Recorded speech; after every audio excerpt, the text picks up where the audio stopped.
Hey man, this is I, your slow and smooth reader, because I will smoothly read, and still the turtle watched, because the turtles are smooth and slow, so listen up and take it slow.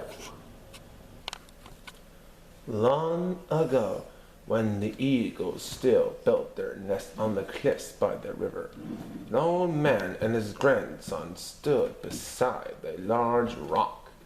The rock stood all by itself on the bluff at the bend in the river where the bright water flowed to the bitter sea. Here at our summer lodge, the old man said, I will carve the turtle. He will be the eyes of Manitou to the All-Father, to watch the Delaware people, and he will be our voice to speak to Manitou. In summer, you will bring your children to the rock to greet the turtle, and they will bring their children.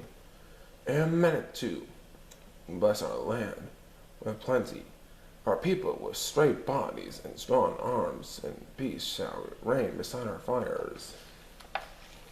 And so he shaped the stone, and then the turtle watched.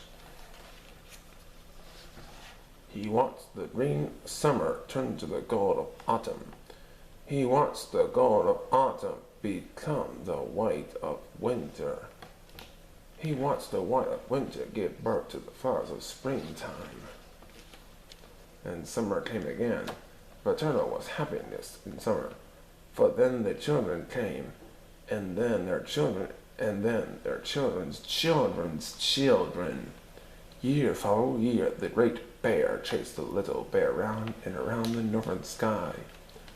As time wore on, fewer and fewer children came to greet the turtle. Have I watched badly, he thought. Does Manitou no longer hear me? The rains washed him, the winds blew him, countless snows chilled him, blowing dust rubbed him. Now it took a sharp and knowing eye to see the turtle.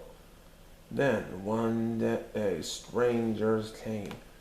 They did not greet the turtle. They did not speak to Manitou.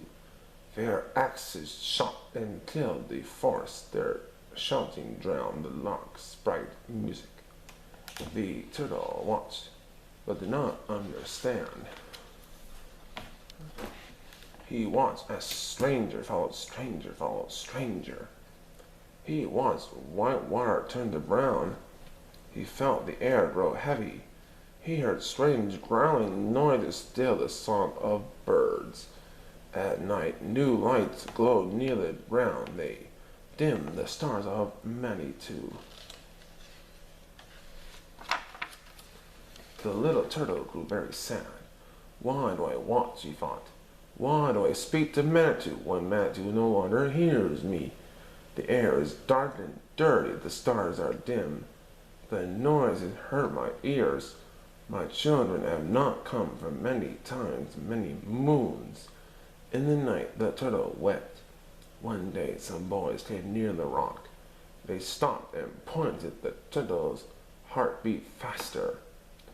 They've come to see me, he murmured to himself. My children have returned. Thank you, Manitou.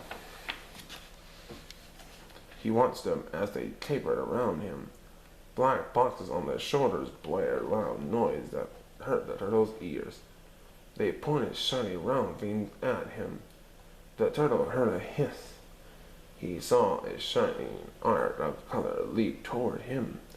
He felt cool wetness on his eyes. He could no longer see. He could no longer watch for Manitou. Deep in his darkness, he felt the cracking of his heart. No one watched for Manitou as days. Months and years passed, and the turtle stood in darkness. Then one day a man came. He knew that the Delaware people had once summered here. He hoped to find something they had left behind, but searched all day and found nothing. He was tired. He was going home. Suddenly, he saw a rock standing all by itself on the bluff at the bend in the river, where the bright waters flowed to the bitter sea. Something about the rock called to him as it stood forlorn, covered with graffiti. He was a man who saw beneath what first appeared. He had a sharp and knowing eye. He had a wise and loving heart. He knew the ways of Manitou. The turtle did not know the man was there. The paint had blinded his eyes. The paint had stopped up his ears. That he felt a finger on his head. It stroked back along his carapace and he shivered deep inside. The man came back with workmen. They pried the rock out of the ground and hoisted it up on the truck. The little turtle was very frightened. He did not know what was happening. The truck swayed and bumped along for a long, long time. Then the rock was hoisted off the truck. Hands patted and rubbed the turtle. He felt sharp smelling wetness pour over his head, and his eyes started to clear, his ears to hear as the pain was scrubbed away. No longer is he watching by the river. He is indoors at a botanical garden where the children to come to see him. And they will bring their children and their children's children's children. And he will speak them to Manitou. The end. Alright, you out there, you would love to hear this book. As you see this turtle, you better hope the turtle will watch this video. So keep it slow, take it slow. Peace.